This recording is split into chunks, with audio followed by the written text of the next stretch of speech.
વિદ્યાર્થી મિત્રો, વિડિયો લેક્ચરમાં તમારું હાર્દિક સ્વાગત કરવામાં આવે છે. આપણે ગઈકાલના પિરિયડમાં જોયું, આગળના લેક્ચરમાં ઘણા બધા કન્જક્શન બને 7 કન્જક્શન સુધી આપણે ભણી ગયા છે. એમાં or, but, otherwise, either or, neither nor સુધી આપણે ભણી ગયા છે. 7મા કન્જક્શન સુધી ભણી ગયા છે. આજે આપણે 8મા કન્જક્શનથી ભણવાનું છે અને 8મો કન્જક્શન છે બીકોઝ. બીકોઝ એટલે કે કારણ કે, એક કારણ દર્શાવતો કન્જક્શન છે. કારણ દર્શાવતો કન્જક્શન એટલે કે વાયથી પ્રશ્ન પૂછેલો હોય એનો જવાબ આપણે બીકોઝથી આપવામાં આવતું હોય છે. એક પરિસ્થિતિજન્યક છે.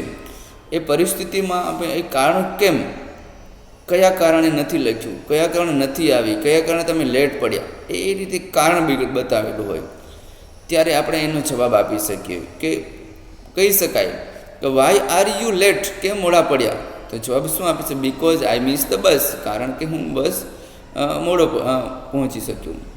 કે why are you not come to school, કેમ શાળામાં તું આવ્યો નથી? તો કહી શકાય કે because my health is not well, કારણ કે મારી તબિયત સારી ન હોવાથી. એટલે આ રીતે કારણ દર્શાવવા માટે આપણે બીકોઝનો ઉપયોગ કરી શકીએ છીએ. ઓકે, એટલે કે બીકોઝથી જવાબ હંમેશા વાક્યની વચ્ચે શું મૂકી શકાય છે? બીકોઝ. વાય હોય તો વાયથી my health is not well because I not go to school because my health is not well. આ રીતે લખી શકાય વાક્ય. એટલે એ રીતે આપણે વાક્ય બનાવી શકીએ છીએ. આગળ વાક્ય જોઈએ. So that. સો ધેટ એટલે જેથી અથવા તો કોઈ ક્રિયાનો હેતુ કે પર્પઝ ઓફ ધ એક્શન સ્પષ્ટ કરીશું. કોઈ ક્રિયા કરવાનો છે, કોઈ ક્રિયાનો હેતુ સ્પષ્ટ કરવાનો છે, ત્યારે આ કન્જક્શનનો ઉપયોગ કરવામાં આવતો હોય છે. કે કેમ બોલપેન એને આપી, એને બોલપેન આપી તેથી એણે સારું લખ્યું, મેં એને મદદ કરી તેથી એનું કામ એનું પૂરું થયું. એટલે કે આ કોઈ હેતુ હોય અને હેતુ દર્શાવવા માટે આ કન્જક્શનનો ઉપયોગ આપણે કરી શકીએ છીએ.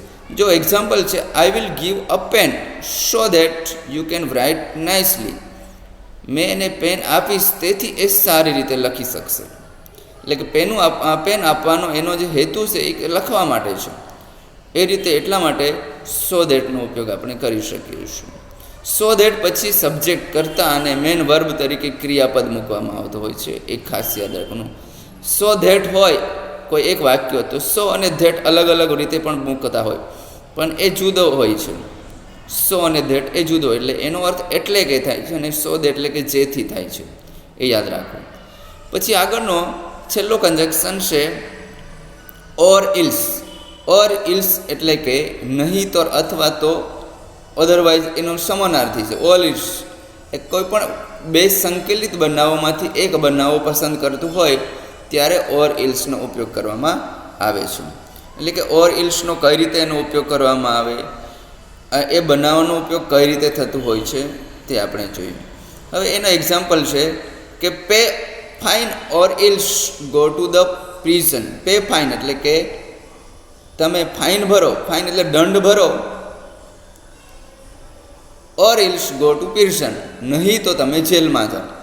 એટલે કે કોઈ પણ પોલીસ અધિકારી હોય એમ કહે કે દંડ ભરો, નહીં તો જેલમાં જાઓ. એ દંડ હોય, ધારો હેલ્મેટ ન પહેરેલું હોય તો તમને કહે કે દંડ ભરો, નહીં તો ગાડી મૂકી જાઓ. આ રીતે આપણને કહેતા હોય છે. Reach on time or else miss your dinner. સમયે પહોંચી જવું, નહીં તો તમારું ડિનર છે તમે મિસ થઈ જશે. આગળ you should work hard or else fails. તમે સખત મહેનત કરો, નહીં તો ફેલ થશો. એટલે કે આ રીતે ઓલ ઇલ્સનો ઉપયોગ આપણે કરી શકીએ છીએ. ઓર ઇલ્સ એ શા માટે ઉપયોગ થાય? એક ચેતવણી આપવા માટે અથવા તો ધમકી આપવા માટે પણ આપણે ઓર ઇલ્સ કે અધરવાઇઝ જેવા શબ્દનો ઉપયોગ કરવામાં આવે છે. એટલે ઓર ઇલ્સ એ ચેતવણી કે ધમકી આપવા માટે પણ આપણે ઉપયોગ કરી શકીએ છીએ. અને એ હંમેશા ભવિષ્ય બતાવતો સંયોજક છે. આગળ જોઈએ થો અને અલ્થો. થો અને અલ્થો એ વિરોધાભાસ કન્જક્શન છે. આપણે સંયોજકોમાં જોઈ શકીએ છીએ વિરોધાભાસ અને થો અને અલ્થો વાક્યની શરૂઆતમાં આવતા છે. વાક્યમાં શરૂઆતમાં જ બે કન્જક્શન મુકાય. થો થો અને અલ્થો. થો એટલે જો કે અને અલ્થો એટલે કે છતાં પણ. બે એ શબ્દો વિરોધાભાસ દર્શાવશે. થો he is clever he fell. જો કે આ થો he is clever he is fail. જો કે તે હોશિયાર છે પણ ફેલ થયો. પહેલું વાક્ય, જો કે તે હોશિયાર છે પણ ફેલ થયો. અલ્થો he is Por he is happy. તે ગરીબ છે છતાં પણ ખુશ છે. આ રીતે એ વિરોધાભાસ દર્શાવે છે અને વાક્યની શરૂઆતમાં આપણે એને મૂકી શકીએ છીએ. એટલે કે વિરોધાભાસ દર્શાવતા કંજક્શનો કયા કયા છે, કઈ રીતે એનો ઉપયોગ કરવામાં આવે છે તે આપણે જોઈ શકીએ. પછી આગળનું કંજક્શન છે યેટ. યેટ એટલે હજી સુધી અથવા તો છતાં પણ. Yet her eyes are weak. એની આંખો નબળી છે. Yet she watches TV. એની આંખો નબળી છે છતાં પણ તે ટીવી જોઈ છે. આ વાક્યની શરૂઆતમાં મૂકવામાં આવતો યેટ કંજક્શન. અને વાક્યની અંતે પણ મૂકવામાં આવે છે you are not ready yet. હજી સુધી તમે તૈયાર નથી. પ્રશ્નાર્થ કે નકાર વાક્યમાં યેટ હંમેશા વાક્યની અંતે મૂકવામાં આવતો હોય છે. તે તમારે ખાસ યાદ રાખવું, કોઈ પણ પ્રશ્ન વાક્ય હોય કે નકાર વાક્ય હોય તે. હવે જોઈએ મેન એક્ઝામ્પલમાં કઈ રીતે વાક્ય લખવાનું, શું કઈ રીતે છે તે જુઓ. કે I will not visit Jaipur. I will not visit Jaipur. I will not visit Udaipur. હું જયપુર નહીં જઈશ અને ઉદયપુર પણ નહીં જઈશ. તો I will visit neither Jaipur nor Udaipur. હું ઉદયપુર અથવા તો જયપુર પણ નહીં જઈશ. એટલે કે બે સ્થળો જે નહીં જઈ શકે ત્યારે આપણે આ નાઇધર નોરનો ઉપયોગ કરવામાં આવે છે. પછીનું આગળનું એક્ઝામ્પલ છે કે father was happy. Amit stood first in the class. પિતાજી ખુશ હતા. અમિતે પહેલો નંબર મેળવ્યો હતો. એટલે ફાધર વોઝ હેપી. ફાધર કેમ ખુશ હતા? કેમ કે એણે અમિતે પહેલો નંબર મેળવ્યો છે. તો આ કયો કંજક્શન છે આપણે યાદ રાખી શકીએ કે કયો કંજક્શન છે? Father was happy because Amit one the. કેમ ખુશ હતા? કારણ બતાવે છે. તો કારણ બતાવવાનું અમિતે પહેલો નંબર મેળવ્યો તેથી. એટલે કે જવાબ આવશે because. Aman will drink tea. Aman will drink coffee. બીજું વાક્ય એક્ઝામ્પલ શું આવશે જો. અમન વિલ ડ્રિંક ટી એટલે કે અમનને ચા ગમે છે. અમન વિલ ડ્રિંક કોફી. અમનને કોફી ગમે છે. તો આ વાક્યમાં જો વાક્ય કેવું બતાવે છે? એ વાક્ય છે આખું પસંદગી બતાવે છે. અમનને ચા ગમે છે અને કોફી પણ ગમે છે. તો Aman will drink either tea or coffee. અમનને ચા અને કોફી ગમે છે. તો આ રીતે કંજક્શન આપણે ઉલ્લેખ કરી શકીએ છીએ. અહીં જો આગળ Mohan come home he had his dinner.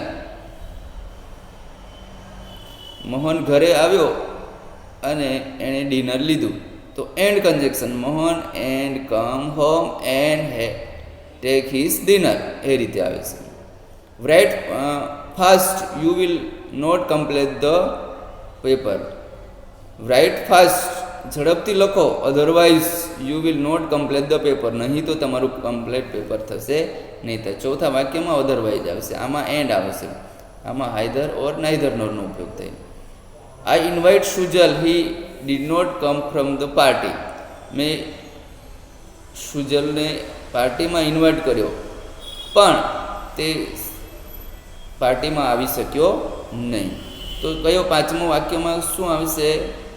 But કંજક્શનનો. I invite the Sujal but he could not come the party. એ રીતે he is strong he can lift the heavy bag. છઠ્ઠું વાક્ય હી ઇઝ સ્ટ્રોંગ. તે ખૂબ જ સશક્ત છે. He could lift the heavy bag.